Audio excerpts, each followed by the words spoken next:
خود بھی تباہ ہوا ہے، مجھے بھی تباہ کر دیا. کس طرح کی باتیں کر رہا ہے. ایک بندہ اور آیا اور اس نے آ کے کہا کہ پوری امت میں سب سے افضل ہے فاروق اعظم آپ ہی ہیں. تو حضرت عمر فاروق فرمانے لگے تجھے تیری ماں روئے، ابو بکر تجھ سے بھی افضل تھے، تیرے باپ سے بھی افضل تھے، اور صدیق اکبر مجھ سے بھی افضل ہے اور میرے باپ سے بھی افضل ہے. یہ تو کس طرح کی بات کر رہا ہے؟ یہاں ہر شے ہضم نہیں ہو جاتی، فوری طور پہ لوگ ڈکار بھی پورا نہیں لیتے. قرآن مجید نے کہا فَلَا تُزَكُّوا أَنفُسَكُمْ هُوَ أَعْلَمُ بِمَنِ اتَّقَىٰ، اپنے منہ سے نہ کہو میں پاک صاف ہوں، اللہ زیادہ بہتر جانتا ہے کہ تم میں سے پرہیزگار کون ہے. اپنے منہ سے تعریفیں کرتے کراتے ہو، یہ مزاج چھوڑ دیں. حضرت عمر رضی اللہ تعالیٰ عنہ پسند نہیں کرتے تھے. ایک آدمی نہ چلتا تھا وہاں تو بڑا متکبرانہ چال کے ساتھ چلتا. حضرت عمر نے دیکھا، یہاں تک احتساب فرماتے تھے، زمین پہ زور زور سے پیر پٹکتا، چال بڑی اس کی متکبرانہ، لوگ بڑے پریشان ہوتے. حضرت عمر نے ایک دن سمجھایا، باز نہیں آیا. اگلے دن پہ درہ نکال لیا، لگائے 4 درے، فرمایا آج کے بعد نہ چلنا اس طرح مدینے میں پیر پٹک پٹک کے. اس وقت تو اسے غصہ لگا، لیکن کچھ دیر کے بعد نا جب غصہ اترا تو حضرت عمر کے پاس آیا، کہنے لگا حضور اللہ آپ کا بھلا کرے، آپ نے درے نہیں مارے، آپ نے تو شیطان بھگا دیا جو میرے ساتھ چمٹا ہوا تھا. چمٹا ہوا شیطان آپ نے مجھ سے بھگا دیا. یاد رکھیں مسند امام احمد بن حنبل میں حدیث ہے، اللہ کے پیارے رسول صلی اللہ علیہ وسلم فرماتے ہیں جو دنیا میں متکبرانہ چال کے ساتھ چلتا ہے نا، قیامت کے دن وہ اللہ سے اس حال میں ملے گا کہ رب اس سے ناراض ہوگا. متکبرانہ چال سے نہیں چلیں گے. تو حضرت فاروق اعظم رضی اللہ تعالیٰ عنہ کا یہ طریقہ تھا کہ آپ خیال کرتے. اور پتہ کس طرح کا آپ کا مزاج تھا؟ فرماتے تھے تقسیم کرو، دوسروں کا بھی خیال رکھو. جس طرح بندہ دیوانہ وار نہیں لوگوں کا خیال رکھتا کہ بندہ بگڑے کوئی نہ، دیوانہ وار. کچھ لوگ تبلیغ کرتے ہیں رسمی، اور کچھ لوگ ایسے ہوتے ہیں جو لوگوں کی اصلاح میں دیوانے ہو جاتے ہیں. ان کی خواہش ہوتی ہے یہاں بھی بندہ ٹھیک ہو جائے، یہاں بھی بندہ ٹھیک ہو جائے، یہاں بھی بندہ ٹھیک ہو. کچھ لوگ کڑی نگرانی کرتے ہیں کہ انسان بگڑنے نہ پائے. حضرت عمر فاروق رضی اللہ تعالیٰ عنہ نا گوشت والی دکان کے پیچھے جا کے بیٹھ گئے کئی دنوں تک.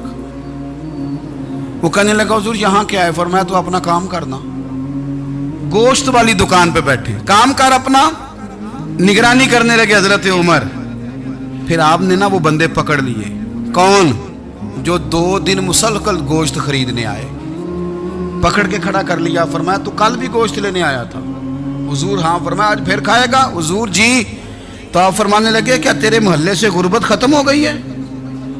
تیرے رشتہ دار سارے پیٹ بھر کے کھاتے ہیں، تو 2 دن گوشت لینے آتا ہے؟ فرمایا آج کے بعد مسلسل گوشت لینے آیا تو درے سے ماروں گا، خبردار یہ کام نہ کرنا. یہاں تک نظام احتساب کا جب خیال رکھا جائے پھر حالات بگڑا نہیں کرتے، پھر وہ قابو میں رہا کرتے. حضرت عمر فاروق رضی اللہ تعالیٰ عنہ اس ترتیب کے ساتھ اصلاح کرتے، اس ترتیب کے ساتھ. سیدنا فاروق اعظم رضی اللہ تعالیٰ عنہ کی ایک بات آخر میں عرض کرنی ہے، وہ میں بھی اپنے اوپر لاگو کروں، آپ بھی غور کریں. حضرت عمر فاروق رضی اللہ تعالیٰ عنہ نے نا خط لکھا حضرت ابو موسیٰ اشعری کو.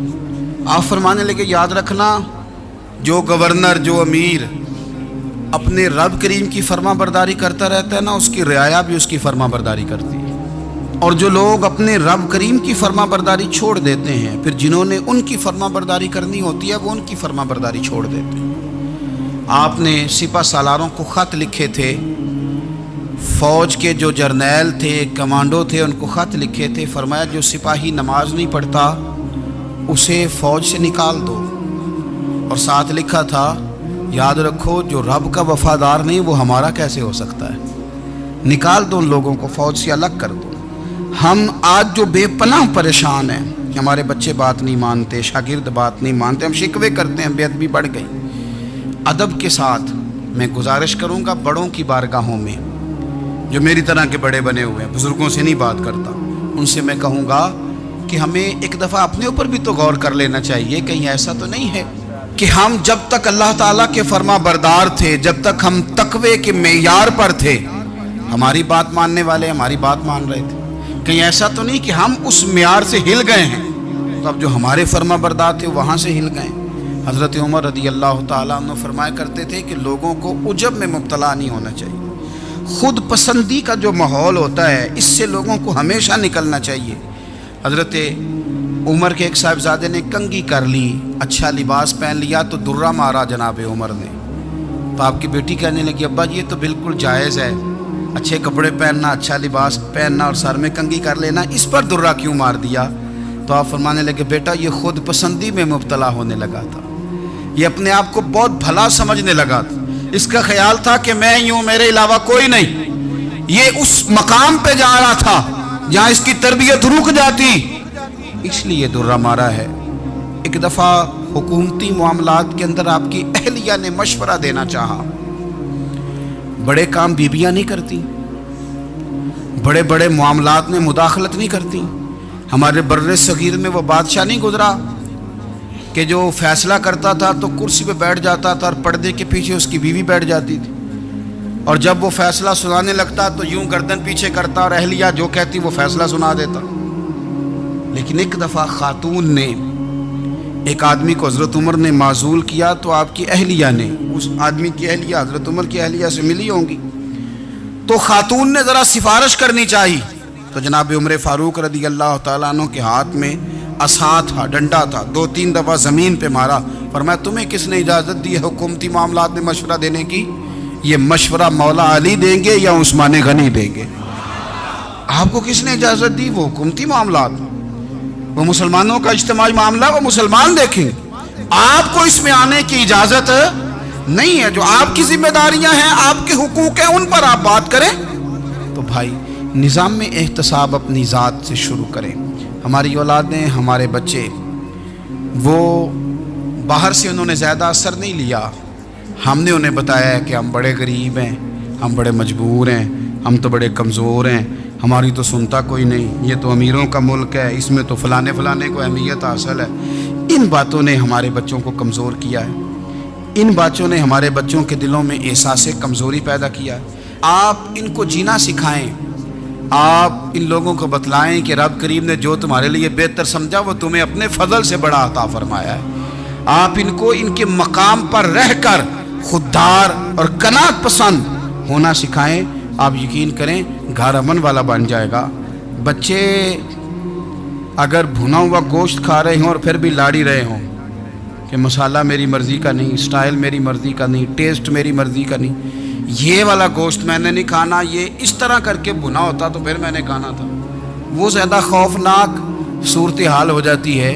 لیکن اگر ابا جی، اماں جی، گھر والے کھیتوں میں کام کر رہے ہوں اور بچے اچار کے ساتھ روٹی لے کے جائیں اور بننے پہ بیٹھ کے، پھٹے پہ بیٹھ کے وہ پھر کھانا شروع کریں، اور جب وہ اچار آئے اور وہ ایک دوسرے کو کہیں کہ آج تو 2 کلے ہو گئے میرے کام کے، اس دفعہ تو دیکھنا ہماری فصل کتنی شاندار ہوگی، ایک دوسرے کو دیکھ دیکھ کے وہ ہنسیں اور مسکرائیں اور ان کی باتوں میں لذت ہو، اور پھر وہ کہیں کہ آم بڑے اچھے مل گئے تھے، دیکھو اچار کتنا سونا آ گیا ہے، دیکھو یہ کس قدر زیادہ اچھا ٹیسٹ ہے، تیل بھی بڑا اچھا ہے، گل بھی بڑے وقت پہ گیا ہے۔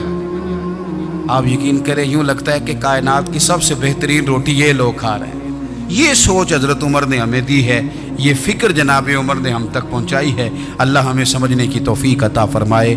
آخر دعوایا ان الحمدللہ رب العالمین۔ بول اٹھا کافر، بول اٹھا، اگر 6 مہینے عمر دنیا میں اور رہتے تو دنیا میں کوئی کافر موجود نہ ہوتا۔ 6 مہینے، اور جب اس بطل جلیل کا جنازہ اٹھا، اللہ بخاری پڑھیے نا، اللہم ارزقنا شہادت فی سبیلک، اللہ بسترے کی موت نہ دینا، شہادت کی دینا۔ عمر شہید ہوئے، مسجد نبوی میں نماز پڑھاتے، اور جب جنازہ اٹھا تو مدینے کا پھر پیچھے جو دلیر بچے وہ مولا علی تھے۔ مولا علی، جناب عمر کا جنازہ اٹھا تو سب سے پہلی ہائے جو نکلی وہ حضرت علی کی زبان سے نکلی، اور حضرت علی کی ساری داڑھی آنسوؤں سے بھر گئی۔ لوگوں نے کہا کہ علی کیا ہوا؟ فرمانے لگے تم دیکھ نہیں رہے جنازہ کس کا اٹھا ہے؟ پلٹ کے دیکھو تو صحیح، تم پتہ نہیں یہ کون گیا ہے؟ کہ حضور کیا ہوا؟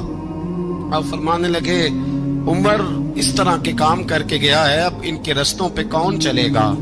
کون اس کے جگر راہ وفا میں میں نقش ایسے چھوڑ آیا ہوں، میں جس منزل سے گزرا ہوں وہ اب تک یاد کرتی ہے۔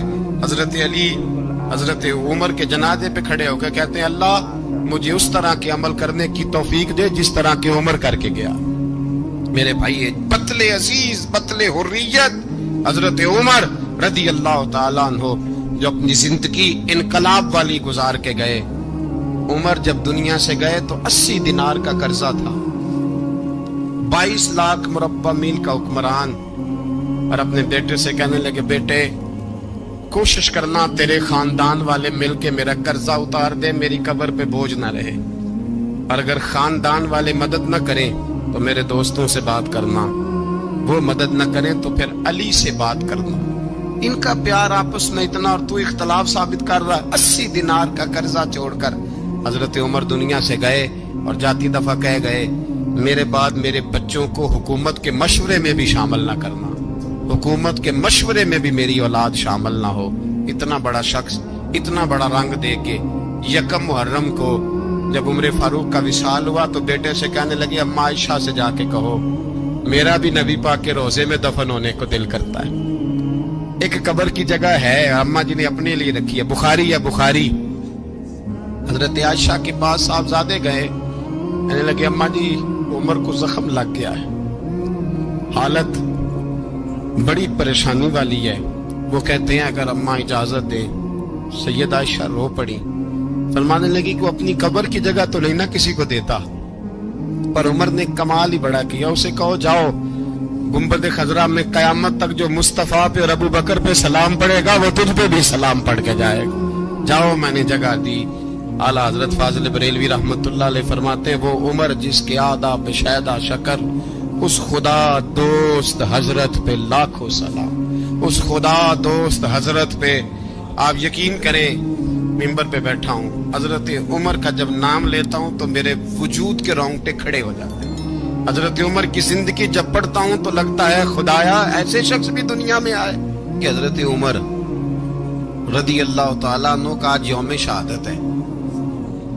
میرا تو دل کرتا تھا کہ فجر سے باتیں شروع ہوں اور سارا دن ہی عمر کی باتیں ہوتی رہیں، سارا دن جناب عمر کی باتیں، سارا دن، اس لیے کہ ذکر جناب عمر کا ہوگا پر راضی اللہ کے رسول ہوں گے۔ میرے رسول پاک علیہ السلام سب کے لیے دعا مانگتے ہیں نا، حضور کی دعا عام ہے، لیکن مصطفیٰ کریم نے کعبے کا غلاف تھام لیا اور غلاف کعبہ کو حضور نے سینے سے لپٹایا اور سینے سے چمٹا کے کہا اللہ میں نے تو کبھی سوال ہی زیادہ نہیں کیے، میں کرنے آیا ہوں، مجھے عمر دے دے، عمر دے دے۔ حضور نے مانگ کے لیا، اور پھر جب جس کو حضور مانگے اللہ سے، حضرت عوف بن مالک اشجعی ایک صحابی ہیں، حضرت عوف بن مالک رضی اللہ تعالیٰ عنہ فرماتے ہیں کہ جناب ابو بکر صدیق کا زمانہ تھا تو میں نے خواب دیکھا، میں نے خواب میں جناب عمر کو دیکھا، اور میں نے دیکھا کہ کوئی کہنے والا کہہ رہا ہے کہ عمر وہ ہے کہ اللہ کے رستے میں کوئی اسے جتنا مرضی برا بھلا کہے یہ پرواہ نہیں کرتا۔ کس کے رستے میں؟ بولے سارے۔ اس کا مطلب ہے اللہ کے رستے میں لوگ برا بھلا بھی، قرآن مجید نے کہا وَلَا يَخَافُونَ لَوْمَةَ لَائِمٍ، کچھ لوگ ایسے ہیں جو برا بھلا کہنے والوں کی وہ پرواہ نہیں کرتے۔ اور دوسری بات میں نے یہ دیکھی کہ عمر خلیفہ بنے گا، اور تیسری بات میں نے خواب میں یہ دیکھی کہ عمر شہید بھی کیا جائے گا، عمر شہید بھی ہوگا۔ یہ میں نے 3 باتیں خواب میں دیکھی۔ فرماتے ہیں میں نے آ کے خواب حضرت ابو بکر صدیق کو سنائی، وہ خلیفہ تھے، وہ کہنے لگے ٹھہر جا میں عمر کو بلاتا ہوں، اس کے سامنے دوبارہ سنانا، اس کے سامنے۔ فرماتے ہیں میں نے بلایا حضرت عمر فاروق کو، آ کے بیٹھے، خواب شروع ہوا، کہ ایک بات تو میں نے یہ دیکھی کہ آپ ملامت کرنے والے کی پرواہ نہیں کرتے، دوسرا آپ خلیفہ بنے گے۔ جناب عمر کہنے لگے چپ کر، ابو بکر کے سامنے ہی کہہ رہا ہے، چپ کر، خلیفہ کے سامنے ہی کہہ رہا ہے۔ تو حضرت ابو بکر صدیق کہنے لگے عمر اسے کہنے دو، مجھے لگتا ہے رب کی رضا یہی ہے کہ میرے بعد اگر مصطفیٰ کا منبر ملے تو عمر کو ہی ملے، اسے کہنے دو، کہنے دو۔ حضرت عمر رضی اللہ تعالیٰ عنہ کو تیسری بات کہی، حضرت عوف بن مالک نے کہا آپ شہید کیے جائیں گے، میں نے خواب دیکھی ہے۔ نیک لوگوں کے خواب بڑی حد تک سچے ہوتے ہیں، کہا میں نے خواب دیکھی ہے. تو حضرت عمر کہنے لگے شہید تو دلیر لوگ ہوتے ہیں, شہید تو دلیر, جسے سارا زمانہ دلیر کہہ رہا ہے وہ اپنے بارے میں کیا کہہ رہا ہے؟ کہتے ہیں شہید تو دلیر, میں تو کاہل سا آدمی ہوں, سست آدمی ہوں, میں تو اتنا کام ہی نہیں کرتا. تو یہ خواب تو نے جو ٹھیک ہے دیکھا ہے نا, پھر سے دیکھنا. تو ابو بکر صدیق فرمانے لگے عاجزی نہ کر, انکساری نہ کر, تو جو کہہ رہا ہے ٹھیک کہہ رہا ہے, لیکن مجھے سن کے شکر بھی ہوا ہے اور افسوس بھی ہوا ہے. افسوس اس بات کا کہ تیرے جیسا بطل عظیم چلا جائے گا, اور شکر اس بات کا کہ رب تجھے زندگی بھی اعزاز والی دے گا, اور شہادت کی موت دے کے اللہ تجھے موت بھی عزت والی عطا فرمائے گا. اللہ موت بھی تجھے عزت والی دے گا, تجھے کاہلوں جیسی موت اللہ. حضرت فاروق اعظم رضی اللہ, او بھائی یہاں تو اس زمانے کا سب سے بڑا مسئلہ پروٹوکول ہے. ہم چھوٹے طبقے سے لے کر بڑے سارے پروٹوکول کے قائل ہیں, پر حضرت عمر رضی اللہ تعالی, حضرت عمر کی سادگی اور پھر جناب عمر کی عاجزی, جب انسان اپنے اوپر سوار کر لیتا ہے نا, سوار کر لیتا ہے, میں بدکار پرانا خادم, کسے در ملی نی ٹوئی, تے واصف یار نے نظر جو کیتی تے واصف ہی. میں اکثر سوچتا ہوں حضور نے جہاں بھی کہا نا, فرمایا میرے بعد نبی ہوتے تو خطاب کے بیٹے عمر ہوتے. حضور نے فرمایا عمر جس رستے سے جاتا ہے شیطان وہ رستہ بدل جاتا ہے. نبی پاک صلی اللہ علیہ وسلم نے فرمایا میرا عمر وہ ہے کہ اس کی زبان پر حق جاری ہے. حضور علیہ الصلوۃ والسلام نے فرمایا 950 سال حضرت جبریل میرے عمر کی شان بیان کریں تو ان کی عظمت ختم نہیں ہوتی. 950 سال جبریل عظمت بیان کرے تو ختم نہیں ہوتی. یہ بات ہے حضرت عمر کی, اور فرمایا عمر ابو بکر کی نیکیوں میں سے ایک نیکی ہے. یہ شان ہے عمر فاروق رضی اللہ تعالیٰ عنہ کی. حضور نے فرمایا میرے بعد نبی ہوتے تو عمر ہوتے, جس گلی سے عمر آئے شیطان رستہ بدل جائے. میرے عمر فاروق کی شان 950 سال بیان ہو تو ختم نہ ہو. عمر کی زبان پر اللہ حق بیان کرتا ہے, جو عمر کہتا ہے وہی رب کر دیتا ہے. حضور ساری زندگی فضیلتیں بیان کرتے رہے, عمر جواب میں کیا کہتے ہیں؟ کوئی بتائے نا کہ یہ والی حدیثیں کبھی عمر نے بھی روایت کی ہوں کہ حضور نے میرے بارے میں یہ کہا ہے.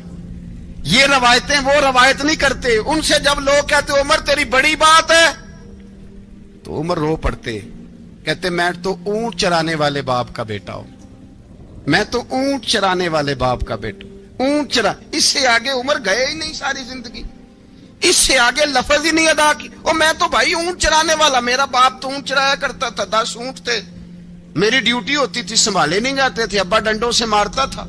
ساری زندگی عمر حج کرنے گئے, ایک خشک تنا کھجور کا عمر فاروق رضی اللہ تعالیٰ عنہ نے اس کو اپنے کلاوے میں لیا, رونے لگے. لوگوں نے کہا عمر کیا ہوا؟ فرمانے لگے یہاں میں اونٹ چرایا کرتا تھا, یہاں میں اونٹ چراتا تھا, 10 اونٹ سنبھالے نہیں جاتے تھے. دیکھو رسول اللہ کی شان, آج ساری امت چلانے کا طریقہ عطا فرما دیا ہے. ساری نظریے سے پیار. یار پیسہ کس کو برا لگتا ہے؟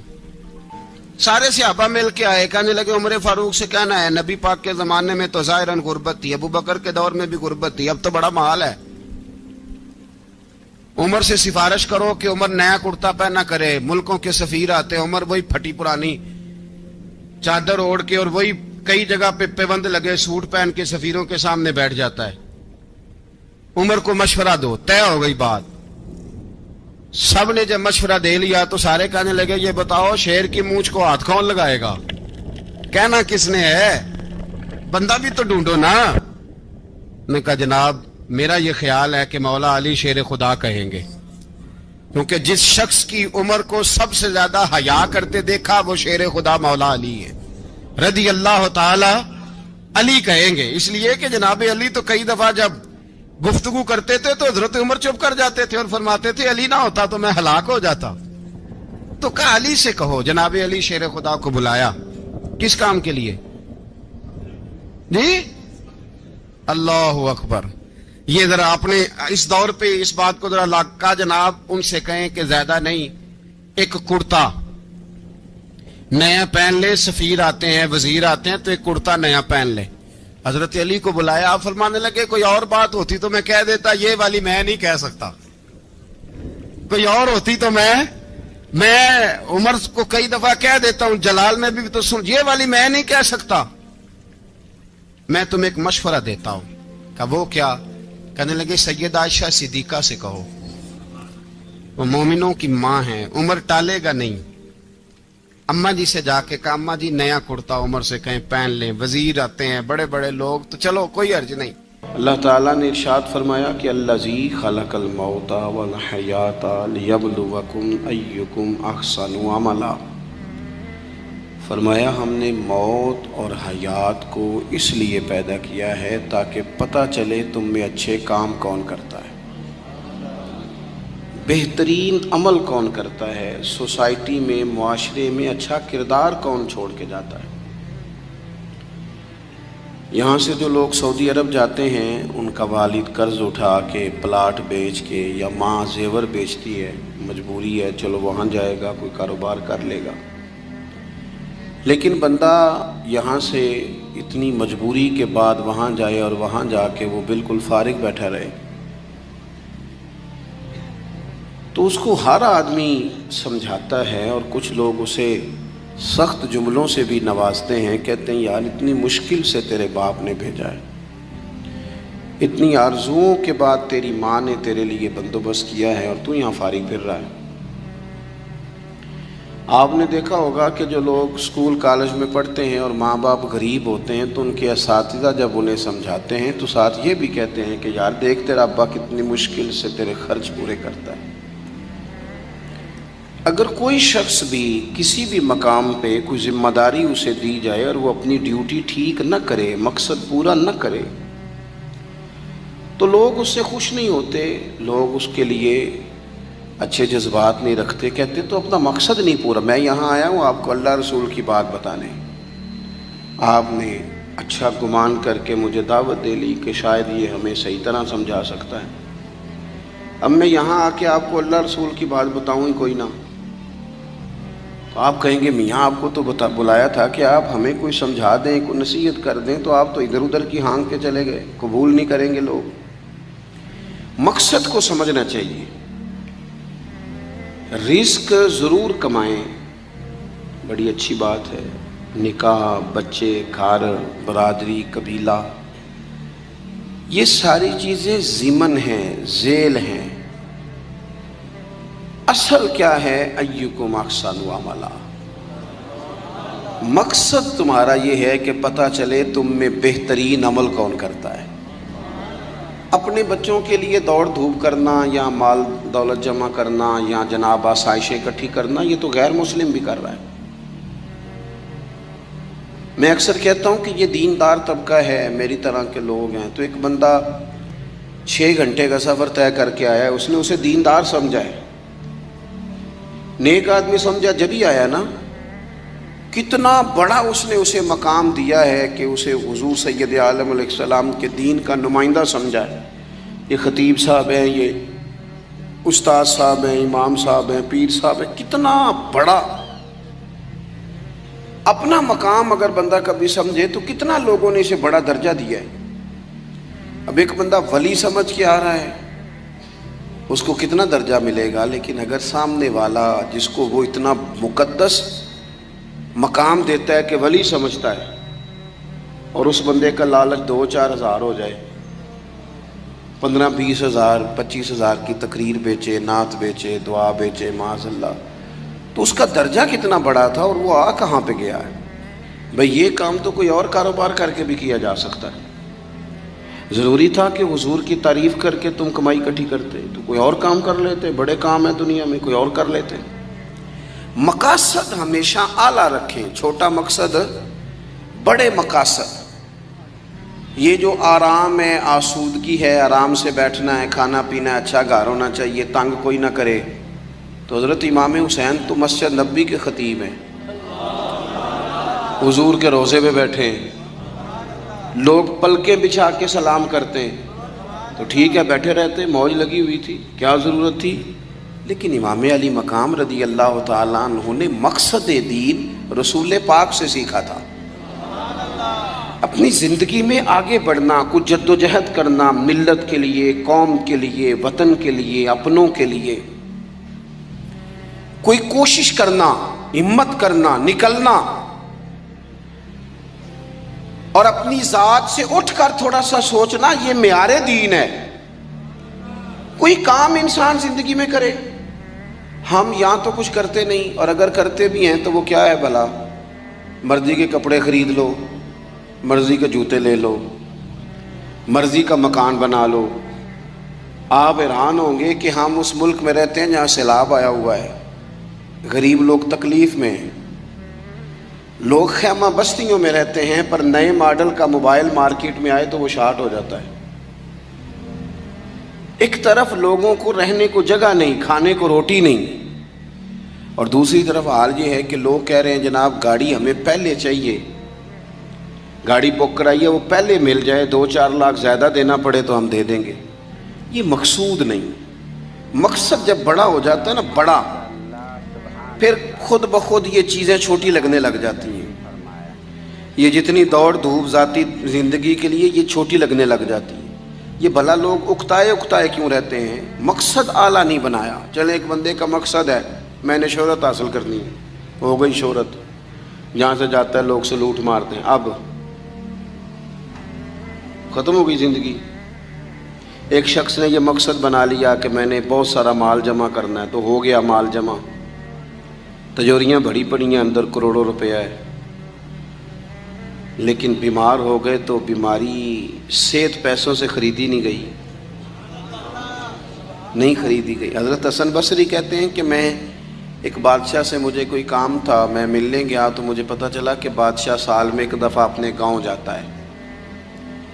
میں اس کے پیچھے اس کے گاؤں چلا گیا تو وہاں ایک قبر تھی، بادشاہ نے سب سے پہلے پڑھے لکھے لوگ لا کے قبر کے قریب کھڑے کیے، تو میں نے پوچھا یہ کیا ہو رہا ہے؟ کہنے لگے ذرا دیکھو، یہ بادشاہ کا ایک ہی بیٹا تھا، ایک کی اکلوتا اس کی قبر ہے۔ پڑھے لکھے لوگ پہلے کھڑا کیے، پھر اس کے بعد اس نے ڈاکٹر، حکیم، طبیب کھڑے کیے، پھر اس کے بعد اس نے فوجی، سپہ سالار، نیزہ باز، گھوڑ سوار کھڑے کیے۔ یہ کیا ہو رہا ہے؟ تو کہتے ہیں مجھے بتایا گیا اس کا ایک ہی بیٹا تھا، بیمار ہو گیا، پھر فوت ہو گیا۔ بادشاہ سال کے بعد یہاں آ کے کہتا ہے پتر یہ سارے پڑھے لکھے لوگ میں نے تیری قبر پہ کھڑے کیے ہیں ملک کے، اگر علم لڑا کے تجھے بچایا جا سکتا تو شاید میں مرنے نہ دیتا۔ پھر یہ حکیم، طبیب، یہ سارے کھڑے ہیں، اور بادشاہ کہتا ہے بیٹا اگر یہ ساری ان کی دانائی دے کے تجھے بچایا جا سکتا تو شاید میں تجھے مرنے نہ دیتا۔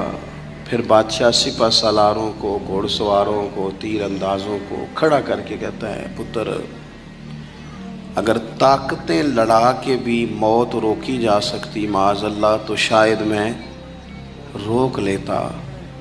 پھر وہ آخر میں اپنے سر سے تاج اتار کے قبر کے پیروں والی سائڈ پہ رکھ کے رو پڑا، کہنے لگا پتر اگر حکومت دے کے، تخت دے کے بھی تجھے بچایا جا سکتا تو میں فقیر بن کے زندگی گزار لیتا پر تجھے بچا لیتا، لیکن کل نفس ذائقۃ الموت۔ ہم نہ بھول گئے اصل مقصود کیا ہے، کیوں آئے ہیں۔ ہمارا طرز زندگی، اٹھنا بیٹھنا چند ذاتی معاملات کے لیے، چند ذاتی۔ میں کہتا ہوں کہ اگر دین پر بھی عمل، دیکھو نا،